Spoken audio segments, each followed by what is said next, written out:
أعوذ بالله السميع العليم من الشيطان الرجيم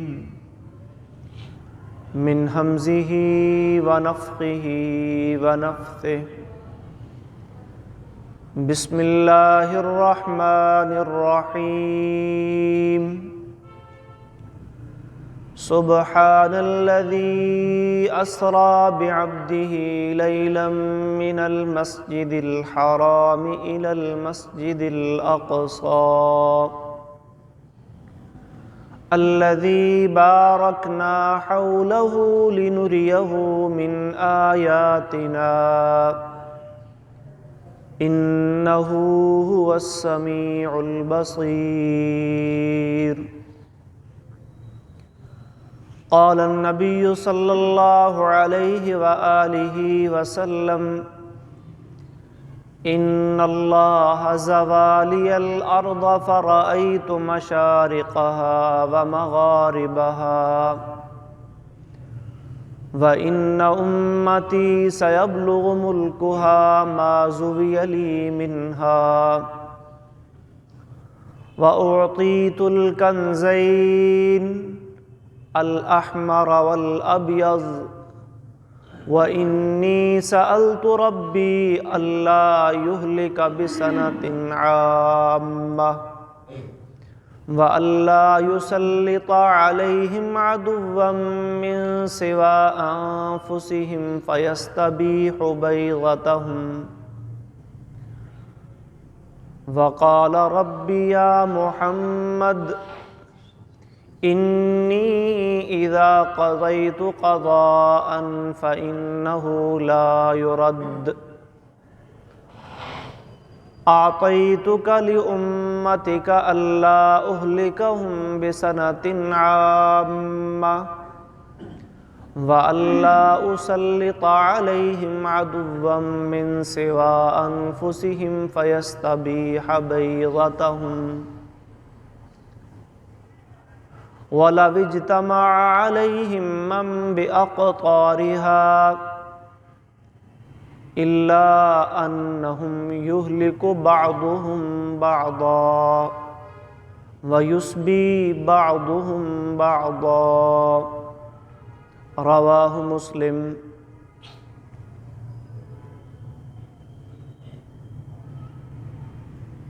اللہ رب العالمین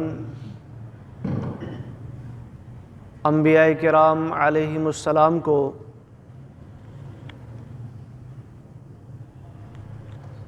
معجزے عطا فرماتے ہیں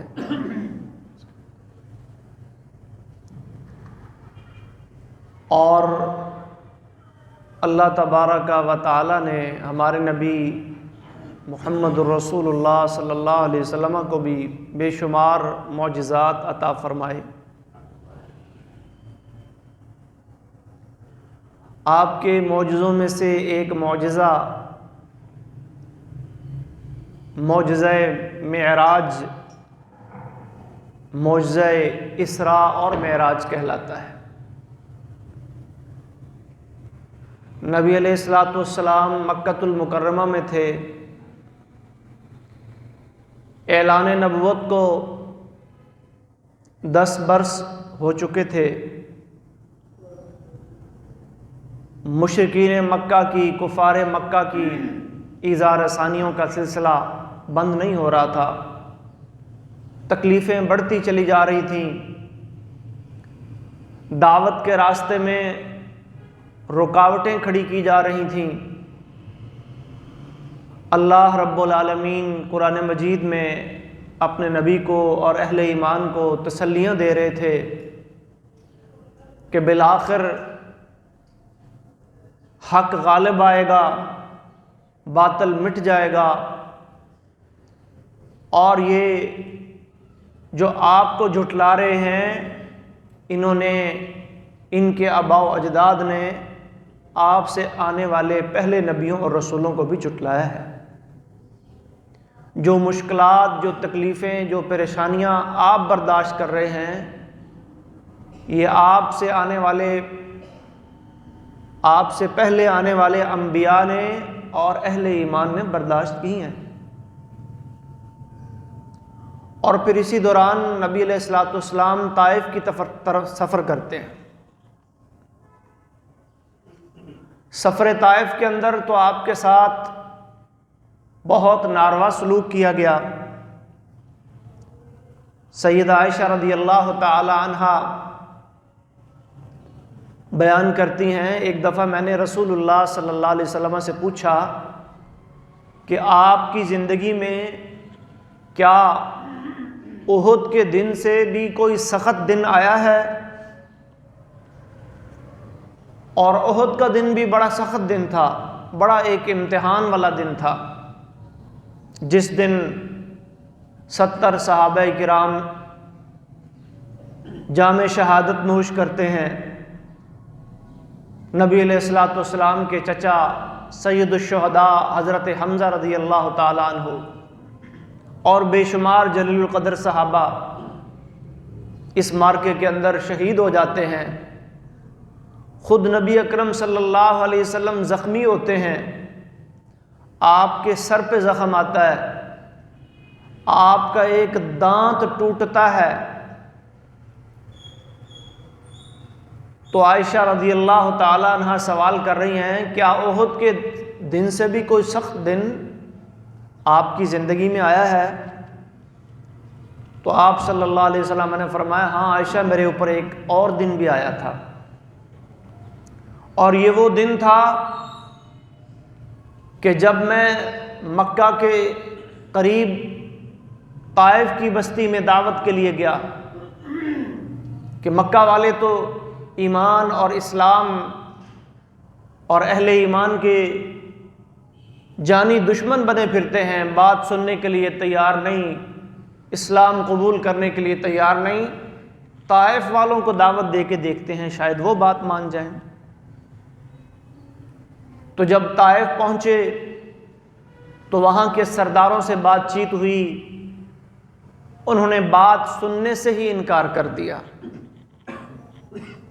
نہ صرف یہ کہ بات سننے سے انکار کر دیا، بلکہ علاقے کے اوباش نوجوانوں کو آپ کے پیچھے لگا دیا، جنہوں نے آپ پر آوازیں کسیں، آپ کا تمسخر اور مذاق اڑایا، اور آپ پر پتھر برسائے، اور آپ کے جسم سے خون بہنے لگا، یہاں تک کہ آپ کے جوتے خون آلود ہو گئے۔ تو وہ دن عائشہ میری زندگی میں بڑا سخت دن تھا۔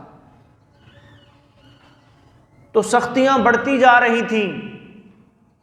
اللہ تبارک و تعالی نے اپنے رسول کو اور اہل ایمان کو تسلی دینے کے لیے یہ معجزہ رونما کیا، کیونکہ معجزہ نبی کے اختیار میں نہیں ہوتا، اس کا اختیار اللہ تعالیٰ کے پاس ہوتا ہے۔ دیا نبی کو جاتا ہے، لیکن رونما اسی وقت ہوتا ہے جب اللہ چاہتے ہیں۔ قرآن کریم میں کئی مقامات پر مشرکین مکہ کی طرف سے مطالبہ کیا جاتا ہے کہ فاتنا بآیا، کوئی نشانی لے کے آؤ، کوئی معجزہ دکھاؤ۔ تو جواب میں اللہ تبارک و تعالیٰ اپنے نبی کو یہی بات سمجھاتے ہیں کہ آپ ان کو جواب دیں، ان کو سمجھائیں کہ میرے بس میں نہیں ہے۔ قُلْ مَا يَكُونُ لِي أَنْ أُبَدِّلَهُ مِنْ تِلْقَاءِ نَفْسِي، یہ قرآن جس کی تبدیلی کا تم مطالبہ کر رہے ہو، میں اپنی مرضی سے یہ نہیں کر سکتا۔ یہ نشانیاں جو تم مجھ سے مانگ رہے ہو، یہ نشانیاں میں اپنی مرضی سے نہیں لا سکتا۔ اللہ چاہے گا تو یہ معجزے آئیں گے، یہ نشانیاں آئیں گی۔ تو پھر یہ معجزہ رونما ہوا۔ نبی علیہ الصلوۃ والسلام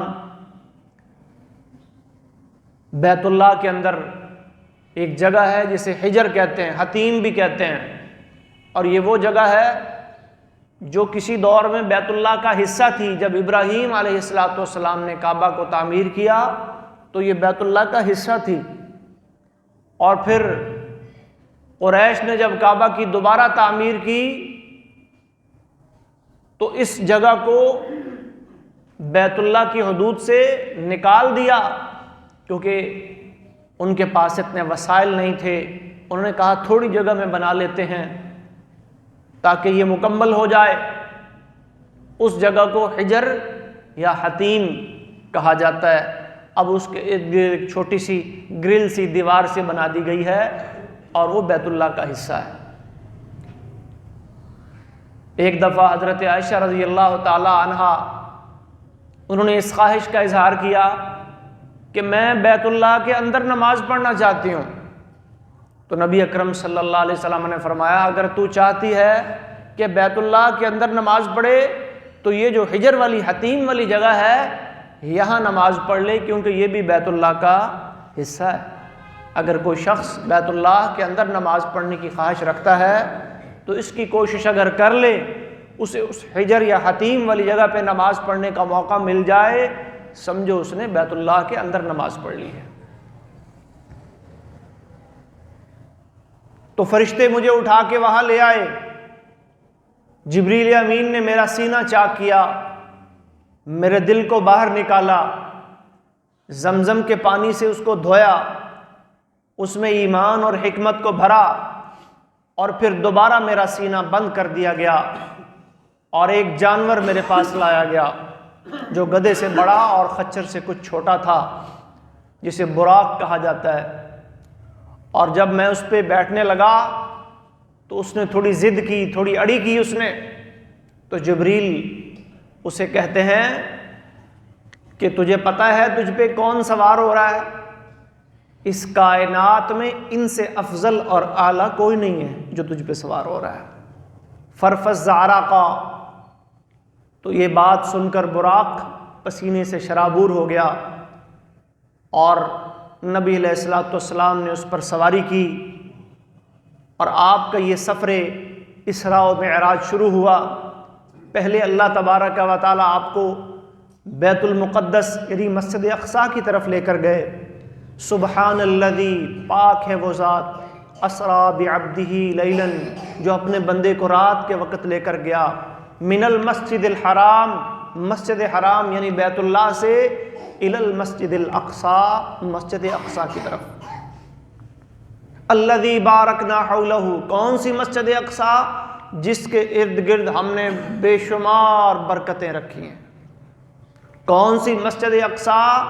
جس کے بارے میں قرآن میں اللہ فرماتے ہیں الارض المقدسہ، یہ ارض مقدسہ ہے۔ کون سی مسجد اقصیٰ؟ جس کے بارے میں نبی کریم صلی اللہ علیہ وسلم نے فرمایا کہ یہاں بے شمار انبیاء مدفون ہیں، یہ انبیاء کی سرزمین ہے۔ جس کے بارے میں نبی کریم صلی اللہ علیہ وسلم نے فرمایا لا تشد الرحال الا الی ثلاثۃ مساجد، صحیح بخاری کی حدیث ہے کہ ثواب کی نیت سے کسی مسجد کی آپ زیارت کرنے کے لیے جائیں، اجر اور ثواب کی نسبت سے یہ جائز نہیں ہے، سوائے 3 مسجدوں کے۔ صرف دنیا میں 3 مسجدیں ایسی ہیں، 3 اللہ کے گھر ایسے ہیں، 3 مقامات ایسے ہیں جن کی طرف اجر اور ثواب کی نیت سے سفر کیا جا سکتا ہے۔ الی مسجدی ھذا، میری یہ مسجد یعنی مسجد نبوی، و الی المسجد الحرام، اور مسجد حرام یعنی بیت اللہ جو مکہ میں ہے، و الی المسجد الاقصیٰ، اور مسجد اقصیٰ جو بیت المقدس میں ہے۔ اور یہی وہ مسجد اقصیٰ کا مقام ہے جس کے بارے میں جناب محمد الرسول اللہ صلی اللہ علیہ وسلم نے ارشاد فرمایا کہ جب آخری وقت کے اندر ایک دفعہ پھر اسلام کو غلبہ حاصل ہوگا اور دنیا میں اسلام کا بول بالا ہوگا، مسلمانوں کو عزت ملے گی اور خلافت اعلی منہاج النبوہ ایک دفعہ پھر قائم ہوگی، اس کا جو مرکز ہوگا وہ بھی یہ مسجد اقصیٰ والا علاقہ، یہ شام کی سرزمین، وہ مسجد اقصیٰ جس کے بارے میں نبی مکرم صلی اللہ علیہ وسلم نے فرمایا کہ میری مسجد میں نماز پڑھنا 1000 نمازوں کے برابر ثواب ملتا ہے۔ بیت اللہ کے اندر نماز پڑھنا 1,00,000 نمازوں کے برابر ثواب ملتا ہے، اور مسجد اقصی میں نماز پڑھنا 250 نمازوں کے برابر صحیح حدیث کے مطابق ثواب ملتا ہے، 250 نمازوں کے برابر۔ اور یہی وہ علاقہ ہے، یہی وہ مقام ہے جس کے بارے میں امام کائنات صلی اللہ علیہ وسلم نے فرمایا کہ جب قیامت قائم ہوگی اور میدان محشر سجے گا اور اللہ رب العالمین فرشتوں کے جلوے میں آئیں گے اور ساری دنیا حساب و کتاب کے لیے اللہ کے سامنے پیش ہوگی، تو وہ علاقہ، وہ سرزمین یہ مسجد اقصی والا علاقہ ہوگا، یہی سرزمین ہوگی۔ تو یوں اللہ تبارک و تعالیٰ نے آپ کے اس مبارک سفر کو حرم مکی سے لے کر، بیت اللہ سے لے کر کہاں پہ لے کے گئے اللہ؟ مسجد اقصی کی طرف۔ اس میں بھی اللہ کی ایک خاص حکمت ہے کہ وہ بھی مسلمانوں کا کسی دور میں قبلہ رہا ہے، وہ بھی انبیاء کا قبلہ رہا ہے، اس پہ بھی اسلام اور مسلمانوں کا ہی حق ہے۔ اس کی تولیت، اس کا انتظام، اس کا بندوبست، وہ کس کی اہلیت ہے، وہ کس کا حق ہے؟ وہ مسلمانوں کا حق ہے۔ اور پھر وہاں پر نبی علیہ الصلوۃ والسلام کے سامنے 3 جام پیش کیے گئے، 3 پیالے پیش کیے گئے۔ ایک شراب کا جام پیش کیا گیا، ایک شہد کا جام پیش کیا گیا، ایک دودھ کا پیالہ اور جام پیش کیا گیا کہ آپ ان میں سے کسی ایک کا انتخاب کر لیں۔ تو نبی علیہ الصلوۃ والسلام نے دودھ کے پیالے کا انتخاب کیا اور دودھ کا پیالہ پکڑ کر اسے پی لیا۔ تو جبریل کہنے لگے ہدیت للفطرہ، آپ نے فطرت کو اختیار کیا۔ اسی لیے اسلام دین فطرت ہے، اور اسلام کے سارے احکام انسان کی فطرت اور مزاج کے مطابق ہیں۔ جبریل نے یہ بھی کہا کہ اگر آپ شراب کا انتخاب کر لیتے غوت امتک، آپ کی امت گمراہ ہو جاتی، آپ کی امت بھٹک جاتی۔ اللہ نے آپ کو توفیق دی، آپ نے دودھ کا انتخاب کیا۔ اور پھر وہاں مختلف انبیاء علیہم السلام سے اللہ تبارک و تعالیٰ نے ملاقات کروائی، اور اس کے بعد پھر سفر معراج شروع ہو جاتا ہے۔ عرج یعرج کا معنی چڑھنا، چونکہ اللہ تبارک و تعالیٰ 7 آسمانوں کے اوپر اللہ کا عرش ہے، اور اللہ اپنے عرش پہ مستوی ہے۔ الرحمن علی العرش استوى ثم استوى الى السماء یخافون ربهم من فوقهم اامنتم من فی السماء۔ قرآن کے 20 دلائل ہیں، 20 آیات ہیں، احادیث ہیں، جن سے یہ پتہ چلتا ہے کہ اللہ رب العالمین کہاں ہے؟ عرش پر مستوی ہے، لیکن اس کے مستوی ہونے کی جو کیفیت ہے وہ ہم نہیں جانتے۔ تو محترم بھائیوں، سفر معراج سے ہمیں یہ عقیدہ بھی سمجھ میں آتا ہے کہ اللہ تبارک و تعالیٰ یہ جو کہتے ہیں نا جی ہر جگہ حاضر و ناظر ہے، یہ ہر جگہ حاضر و ناظر والا عقیدہ یہ غلط ہے۔ اللہ تبارک و تعالیٰ کہاں ہے؟ آسمانوں پر ہے، عرش پر ہے۔ بخاری اور مسلم کی حدیث ہے، نبی علیہ الصلوۃ والسلام کے ایک صحابی معاویہ بن حکم السلمی وہ کہتے ہیں میں نے اپنی ایک لونڈی کو غصے میں آ کے تھپڑ مار دیا، اور پھر مجھے دل میں خیال آیا کہ میں نے زیادتی کر دی ہے، میں نے فیصلہ کیا کہ میں اسے آزاد کرتا ہوں۔ میں اس کو اللہ کے رسول کے پاس لے کر گیا، اپنا مسئلہ پیش کیا کہ جی مجھ سے یہ زیادتی ہو گئی ہے، اب اس کی تلافی کرنا چاہتا ہوں، اس کو آزاد کرنا چاہتا ہوں۔ تو آپ نے اس جاریہ، اس لونڈی کو مخاطب کر کے پوچھا این اللہ، اللہ کہاں ہے؟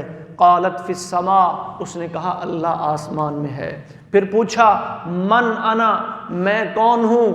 اس نے کہا انت رسول اللہ، آپ اللہ کے رسول ہیں۔ پھر آپ نے حکم دیا اعتقھا فانھا مؤمنہ، اس لونڈی کو آزاد کر دو، یہ ایمان والی لونڈی ہے۔ تو سفر معراج نے ہمیں یہ عقیدہ سمجھایا کہ اللہ تبارک و تعالی کہاں ہے؟ عرش پر مستوی ہے۔ اللہ کا علم، اللہ کی قدرت، اللہ کا سمع و بصر، اللہ کی صفات، اللہ اپنی صفات کے ساتھ ہر جگہ ہے، اور اللہ کی ذات عرش پر مستوی ہے۔ وہ عرش پر مستوی ہو کے بھی سب کچھ سن رہا ہے، سب کچھ دیکھ رہا ہے، اور اس کی قدرت پوری کائنات میں کار فرما ہے۔ نبی علیہ الصلوۃ والسلام کا سفر معراج شروع ہوتا ہے تو سفر معراج پہ ساتوں آسمانوں سے مختلف انبیاء کے ساتھ ملاقات ہوتی ہے۔ پہلے آسمان پہ پہنچتے ہیں، دروازہ بند ہے، دروازہ کھلوایا جاتا ہے، جبریل دروازہ کھٹکھٹاتے ہیں، اوپر سے آواز آتی ہے، کون؟ جواب ملتا ہے جبریل۔ ساتھ کون؟ جواب ملتا ہے محمد صلی اللہ علیہ وسلم۔ اور پھر دروازہ کھلتا ہے، آدم علیہ السلام سے ملاقات ہوتی ہے، اور مرحبا بابن صالح، بن نبی صالح، نیک بیٹے نیک نبی کو خوش آمدید کہتے ہوئے استقبال کرتے ہیں۔ دوسرے آسمان کا دروازہ کھلتا ہے، حضرت عیسیٰ اور حضرت یحییٰ علیہم السلام سے ملاقات ہوتی ہے۔ تیسرے آسمان کا دروازہ کھلتا ہے، حضرت یوسف علیہ السلام سے ملاقات ہوتی ہے۔ چوتھے آسمان کا دروازہ کھلتا ہے، حضرت ادریس علیہ السلام سے ملاقات ہوتی ہے۔ پانچویں آسمان کا دروازہ کھلتا ہے، حضرت ہارون علیہ السلام سے ملاقات ہوتی ہے۔ چھٹے آسمان کا دروازہ کھلتا ہے، حضرت موسیٰ علیہ السلام سے ملاقات ہوتی ہے۔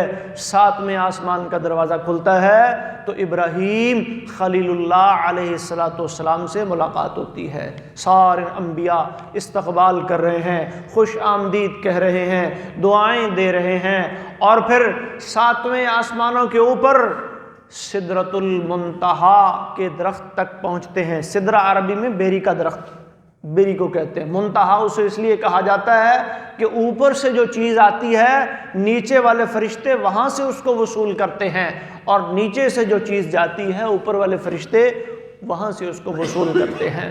اور وہ بیری کا اتنا بڑا درخت ہے، نبی کریم صلی اللہ علیہ وسلم نے فرمایا فَإِذَا نَبِقُهَا مِثْلُ قِلَالِ حَجَرٍ، اس کے اوپر جو بیر لگے ہوئے تھے وہ اتنے بڑے بڑے تھے جیسا کہ حجر کے علاقے میں بڑے بڑے مٹکے ہوتے ہیں، اور اس کے جو پتے تھے وہ ایسے تھے جیسے کآذان الفیل، ہاتھیوں کے کان ہوتے ہیں۔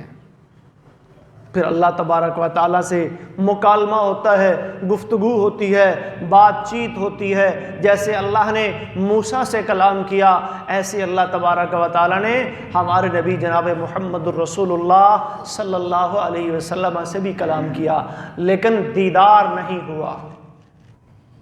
کئی لوگ کہتے ہیں کہ نبی علیہ الصلوۃ والسلام نے معراج کے موقع پہ اللہ کا دیدار کیا ہے۔ یہ بات صحیح نہیں ہے، یہ عقیدہ درست نہیں ہے۔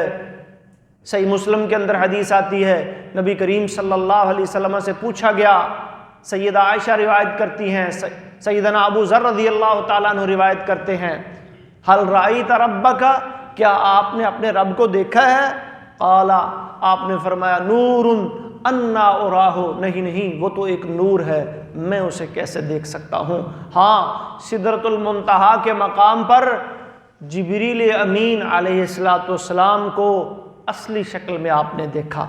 ایک حدیث میں آتا ہے، نبی صلی اللہ علیہ وسلم نے فرمایا کہ جبریل کو میں نے 2 دفعہ اصلی شکل میں دیکھا ہے، ایک دفعہ زمین پر مکہ کے اندر اپنی اصلی شکل میں دیکھا، اور دوسری دفعہ آسمان پر سدرۃ المنتہا کے پاس اصلی شکل میں دیکھا۔ وہاں اللہ کے ساتھ جب مکالمہ ہوتا ہے، اللہ کی طرف سے کچھ تحفے ملتے ہیں، تسلیاں ملتی ہیں۔ وہ تحفے کیا مل رہے ہیں؟ 3 تحفے مل رہے ہیں محترم بھائیوں، 3 تحفے۔ ایک تحفہ تو ملتا ہے کہ اے محمد، آپ کی امت کے بڑے بڑے گناہ میں نے معاف کر دیے، المقحمات، الکبائر، میں ان کی بخشش کا، میں ان کی مغفرت کا اعلان کرتا ہوں، لیکن میرا یہ اعلان اس شخص کے لیے ہے لمن لا یشرک باللہ شیئا، جو اللہ کے ساتھ کسی کو شریک نہ ٹھہرائے، جس کا عقیدہ توحید والا ہو۔ اعمال میں اگر کوتاہیاں ہوں گی تو یہ اعمال کی کوتاہیاں یہ میں معاف کر دوں گا، یہ میں بخش دوں گا، اور پھر اس کی بخشش کی کئی شکلیں ہیں محترم بھائیوں۔ ایک شکل اس کی یہ بھی ہو سکتی ہے کہ اللہ تبارک و تعالی دنیا کے اندر بندے کو کسی تکلیف میں مبتلا کر دیں جس کی وجہ سے اس کا وہ گناہ معاف ہو جائے۔ اس کی ایک شکل یہ بھی ہو سکتی ہے کہ اللہ تبارک و تعالی کی طرف سے جو دین آیا ہے اس کے اندر جو حدود کا نظام بتایا گیا ہے، چور کا ہاتھ کاٹا جائے، زانی کو کوڑے لگائے جائیں، ڈاکو کو جلا وطن کیا جائے، شرابی کو یہ سزا دی جائے، تہمت لگانے والے کو یہ سزا دی جائے، تو اگر کسی کو یہ سزا مل جائے فہو کفارۃ اللہ، تو یہ سزا بھی اس کا کیا بن جاتی ہے؟ کفارہ بن جاتی ہے۔ تو اس سے بھی وہ گناہ، بڑے بڑے گناہ معاف ہو جاتے ہیں۔ ایک شکل اس کی نبی علیہ الصلوۃ والسلام نے یہ بھی بتائی ہے کہ بندہ دنیا سے چلا جاتا ہے اور پھر قبر کے اندر اسے کچھ سختی کا سامنا کرنا پڑ سکتا ہے، اور قبر کے اندر اور برزخ کی زندگی میں اس کا جو ہے وہ بڑے بڑے گناہ اس کے جو معاف ہو جاتے ہیں۔ اس کی ایک شکل یہ بھی ہے کہ میدان محشر کی جو سختیاں ہیں ان کو اہل ایمان جب برداشت کریں گے تو اس سے بھی ان کے بڑے بڑے گناہ معاف ہو جائیں گے۔ اور اس کی آخری شکل جو نبی صلی اللہ علیہ وسلم نے بیان فرمائی، خدا نہ خواستہ اگر کچھ ایسے گناہ ہوئے کہ جن کی ان تمام مراحل میں بخشش نہ ہو سکی، تو پھر اہل ایمان جس کے دل میں رائی کے دانے کے برابر بھی ایمان ہوگا، وہ تھوڑی دیر کے لیے جہنم میں جائے گا، وہ تھوڑی دیر سزا پانے کے لیے اللہ رب العالمین اسے جہنم میں بھیجیں گے، اور جیسے ہی اس کی سزا پوری ہوگی، اخرجوا من کان فی قلبہ مثقال ذرۃ مثقال خردل، اللہ فرشتوں سے کہیں گے کہ میرے بندوں میں سے جس بندے کے دل میں ایک رائی کے دانے کے برابر بھی ایمان ہے، جاؤ اس کو نکال کے لے آؤ۔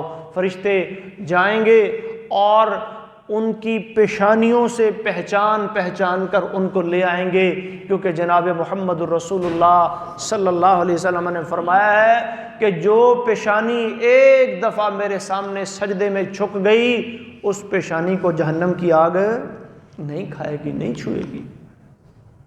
تو یہ بخشش اللہ تبارک و تعالیٰ نے پہلا تحفہ دیا کہ بڑے بڑے گناہ میں آپ کی امت کے معاف کر دوں گا، بخش دوں گا، لیکن شرک میں نے نہیں بخشنا۔ دوسرا تحفہ کیا دیا؟ خواتیم سورۃ البقرہ، سورہ بقرہ کی آخری 2 آیات، آمن الرسول بما انزل الیہ من ربہ والمؤمنون۔ نبی علیہ الصلوۃ والسلام فرماتے ہیں اللہ کے عرش کے نیچے جو خزانے ہیں، ان خزانوں میں سے اللہ نے مجھے یہ تحفہ آخری 2 آیات کی شکل میں عطا کیا ہے۔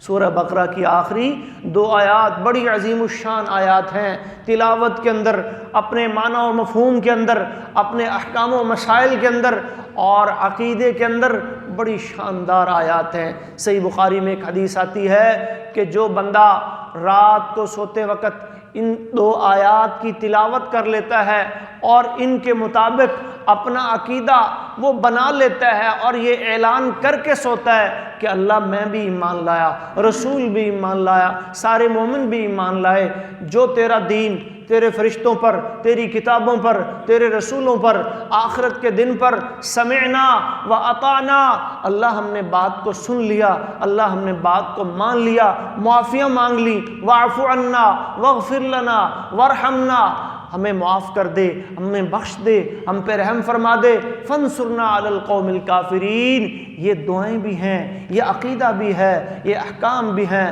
تو جو بندہ رات کو یہ 2 آیات پڑھ کے سوتا ہے کفاتاہ، اس کے لیے یہی 2 آیتیں کافی ہو جاتی، بڑی شاندار آیتیں۔ دوسرا تحفہ میرے ملا، اور تیسرا تحفہ کیا ملا؟ نماز کا تحفہ محترم بھائیوں، 50 نمازیں اللہ رب العالمین نے امت محمد صلی اللہ علیہ وسلم کے اوپر فرض کی، اور یہ تحفہ لے کر جب نبی علیہ السلام واپس آتے ہیں اور پھر موسیٰ علیہ السلام پوچھتے ہیں کہ کیا تحفے ملے آپ کو، کیا فرض کیا اللہ نے آپ کی امت کے اوپر، تو بتلاتے ہیں 50 نمازیں فرض کی ہیں۔ تو فرمایا میں نے بنی اسرائیل کا بغور جائزہ بھی لیا ہے اور میں انہیں بھگت چکا ہوں، یہ آپ کی امت اس کی طاقت نہیں رکھے گی، جائیے جا کے اپنے رب سے تخفیف کروا لیجئے۔ موسیٰ علیہ السلام کے کہنے پہ نبی علیہ السلام دوبارہ جاتے ہیں، 10 نمازوں کی معافی مل جاتی ہے، اور پھر اسی طرح بار بار جاتے رہتے ہیں، یہاں تک کہ آخر میں 5 نمازیں رہ جاتی ہیں۔ موسیٰ پھر کہتے ہیں پھر جائیے، پھر تخفیف کروائیے۔ نبی علیہ السلام آگے سے جواب دیتے ہیں استحییت ربی، اب تو مجھے اپنے رب سے حیا آنے لگی ہے کہ آپ کی امت 5 نمازیں بھی نہیں پڑھ سکتی، اب میں نہیں جاؤں گا۔ پھر اللہ کی طرف سے اعلان ہوتا ہے ہن خمس، یہ ہیں تو 5 لیکن میرے نزدیک یہ 50 ہیں، جو ان 5 کو پڑھے گا میں اجر و ثواب 50 کا دوں گا۔ تو یہ 3 تحفے اللہ رب العالمین کی طرف سے نبی علیہ السلام کو عطا ہوتے ہیں، کس کے لیے؟ محترم بھائیو ہمارے لیے، امت محمد صلی اللہ علیہ وسلم کے لیے۔ ابراہیم علیہ السلام کیا پیغام دیتے ہیں؟ اے محمد صلی اللہ علیہ وسلم اقرئ امتک منی السلام، اپنی امت کو میرا سلام کہنا اور جا کر کے بتلانا کہ جنت بڑی سرسبز اور بڑی زرخیز زمین ہے، لیکن یہ قیعان، یہ تمہاری جنت کے جو باغات ہیں نا، یہ چٹیل میدانوں کی شکلوں میں ہیں، ان کو آباد تم نے خود کرنا ہے، ان میں پھل پھول پودے یہ تم نے لگانے ہیں۔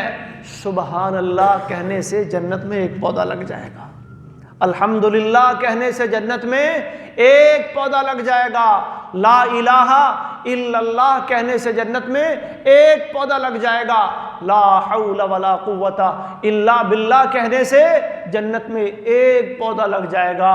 جتنا اللہ کا ذکر کرتے چلے جائیں گے اتنے ہی جنتوں کے باغات بڑھتے چلے جائیں گے۔ ابراہیم علیہ السلام کا پیغام ہے امت محمد صلی اللہ علیہ وسلم کے نام، اور اللہ تبارک و تعالی نے اس موقع پر آپ کو لِنُرِيَهُ مِنْ آیاتنا، مختلف نشانیوں کا مشاہدہ کروایا۔ لَقَدْ رَآ مِنْ آیات رَبِّهِ الْكُبْرَى، بڑی بڑی رب العالمین کی نشانیاں دیکھی، جنت کا مشاہدہ کیا، جہنم کا مشاہدہ کیا، اور جنت کے اندر نیک لوگوں کو نعمتیں ملتے دیکھی، اور جہنم کے اندر برے اور بدکار لوگوں کو عذاب ہوتے دیکھا۔ یہاں سے ایک اور عقیدے کی بات سمجھ میں آتی ہے کہ برزخی زندگی کے اندر یہ سارے معاملات ہوتے ہیں۔ کئی لوگ برزخی زندگی کا انکار کرتے ہیں، جی نہیں قیامت کے دن نہیں ہونا ہے، جو ہونا ہے موت سے لے کر قیامت کے آنے تک اس زندگی کو برزخی زندگی کہا جاتا ہے۔ تو یہ برزخی زندگی، نبی علیہ السلام نے جہنم میں کئی لوگوں کو عذاب ہوتے ہوئے دیکھا۔ عمر بن لحی کو دیکھا، وہ جہنم کے اندر اپنی انتڑیاں گھسیٹ رہا تھا۔ یہ کون تھا؟ اول من سیب السوائب، یہ یمن سے آیا تھا ایک بندہ، یہ بت پرستی عربوں میں یہ لے کے آیا تھا۔ یہ صاحبہ بحیرہ اور وسیلہ اور حام، یہ بتوں کے نام پر جانور چھوڑنے کی رسمیں، اور یہ کعبہ میں بت رکھنے کی رسمیں، یہ ساری عمر بن لحی اس بدبخت نے جو ہے وہ ایجاد کی تھی۔ فرمایا میں نے جہنم میں دیکھا وہ اپنی انتڑیاں گھسیٹ رہا ہے۔ سود خوروں کو دیکھا، زانیوں کو دیکھا، غیبت کرنے والوں کو دیکھا، وہ اپنے چہرے کو اپنے ناخنوں سے نوچ رہے ہیں، اپنے سینے کو اپنے ناخنوں سے نوچ رہے ہیں، اور اپنا ہی گوشت کھا رہے ہیں۔ اور پھر امت کے ان افراد کو دیکھا جو کہتے تو کچھ ہیں لیکن اس پر عمل نہیں کرتے۔ مختلف سزائیں نبی علیہ السلام نے اس زندگی میں جو برزخی زندگی ہے لوگوں کو ہوتے ہوئے دیکھی، اور پھر اسی طرح جنت کے اندر نبی علیہ السلام نے مختلف لوگوں کو نعمتیں ملتے دیکھیں۔ معاشطہ فرعون کا ذکر آیا۔ فرعون اپنے آپ کو ربکم الاعلیٰ کہلوانے والا، اللہ نے اس کی زوجہ حضرت آسیہ کو بھی ایمان کی توفیق عطا فرمائی۔ اسی طرح اس کی ایک خادمہ تھی جو اس کی بیٹی کی معاشطہ تھی، سر میں کنگھی کرنے والی نوکرانی تھی، اس کو بھی اللہ نے ایمان کی توفیق دی۔ جب جنت میں جا رہے تھے نبی علیہ الصلوۃ والسلام تو اچانک ایک تیز سی خوشبو آنے لگی۔ جبریل و میکائیل سے پوچھا یہ خوشبو کہاں سے آ رہی ہے؟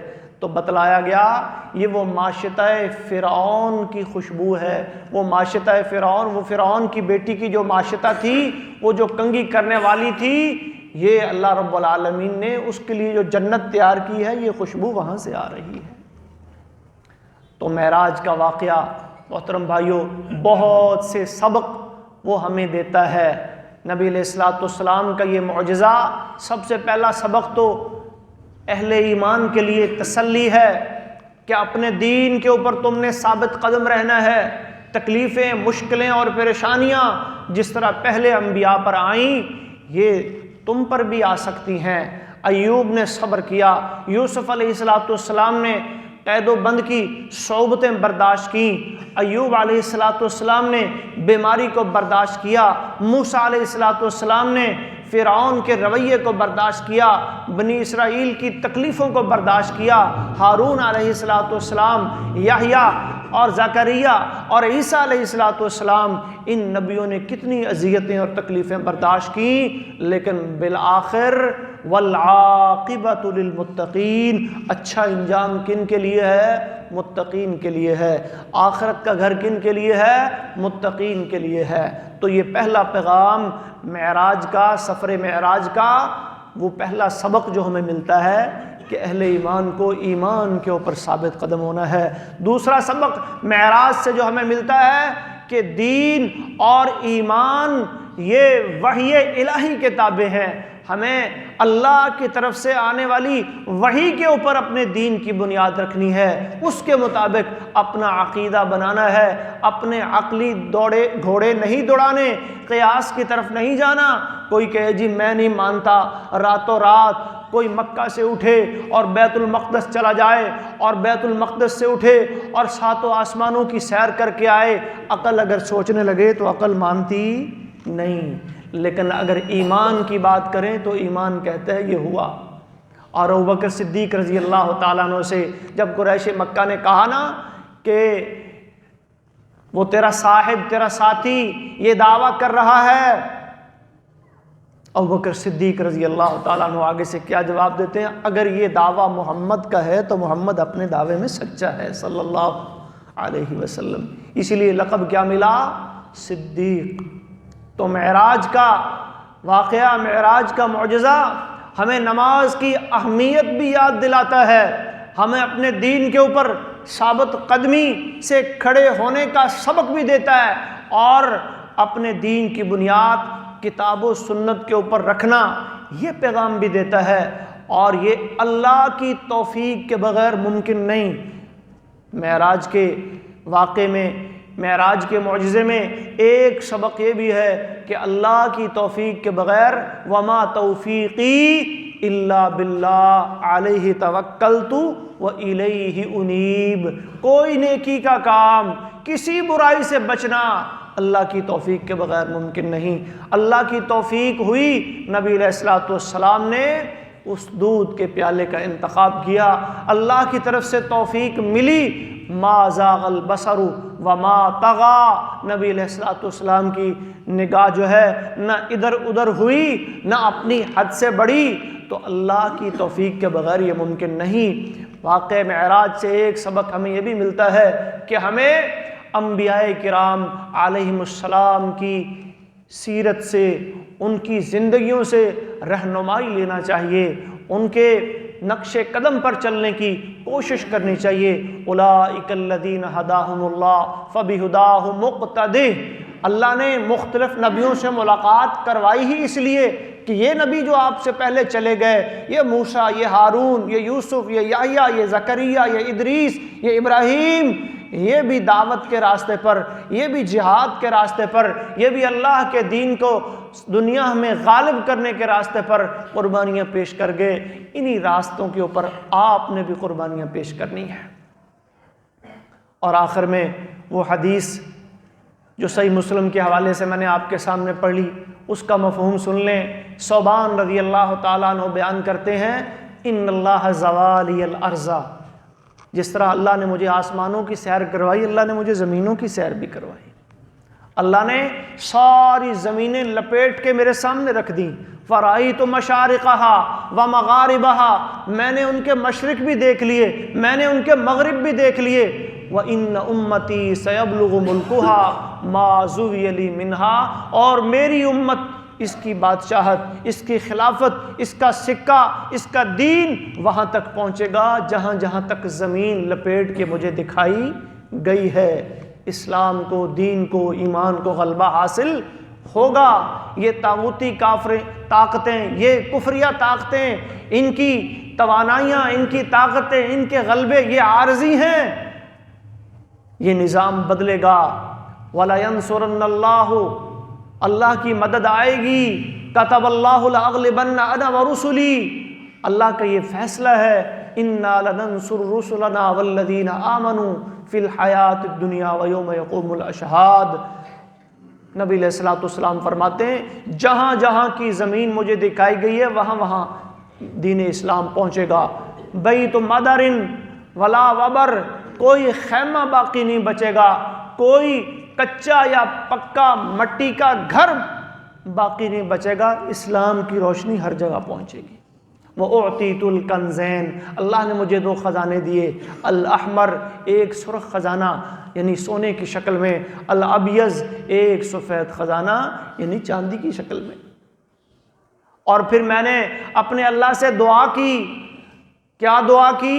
وَإِنِّي سَأَلْتُ رَبِّي لِأُمَّتِي، میں نے اپنی امت کے لیے اللہ سے یہ دعا کی، اللہ میری امت کو کسی عام قحط سالی کا شکار نہ کرنا، اللہ میری امت کے اوپر کوئی ایسا دشمن مسلط نہ کرنا جو جڑ سے اس کا خاتمہ کر دے، جو اس کا صفایا کر دے، جو اس کو تباہ و برباد کر دے، جس طرح پہلی قومیں تباہ و برباد ہوں گی، قوم عاد، قوم سمود، قوم لوط، صفحہ ہستی سے ان کے نشان مٹ گئے، اللہ میری امت کے ساتھ ایسا نہ کرنا۔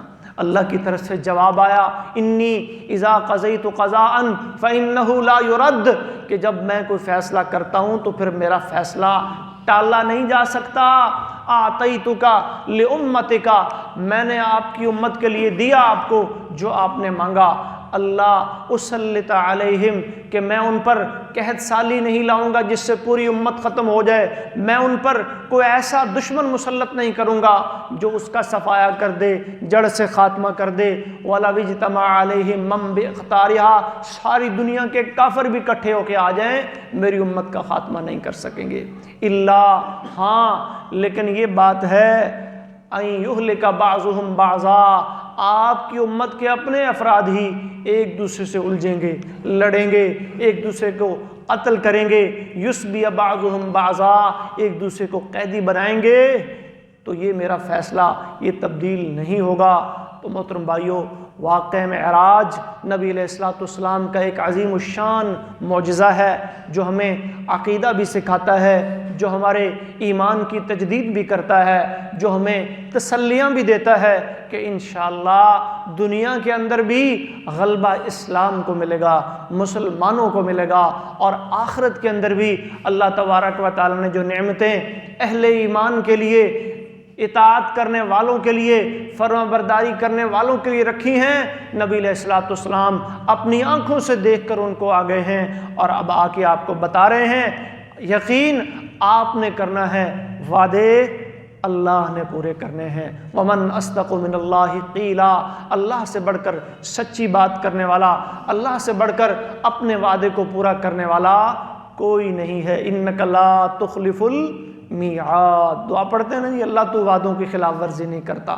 ہمیں انشاءاللہ اپنے اللہ کے وعدوں پر یقین ہے کہ اگر ہم ایمان اور تقوی کے راستوں پر چلیں گے، اگر ہم انبیاء کرام علیہم السلام کے بتلائے ہوئے راستوں پر، اگر ہم خاتم النبیین جناب محمد رسول اللہ صلی اللہ علیہ وسلم کی لائی ہوئی شریعت کے مطابق اپنی زندگیوں کو بسر کریں گے تو انشاءاللہ ہماری دنیا بھی بہتر ہو جائے گی اور ہماری آخرت بھی بہتر ہو جائے گی۔ اللہ ہمیں عمل کی توفیق عطا فرمائے۔ وآخر دعوانا ان الحمد للہ رب العالمین۔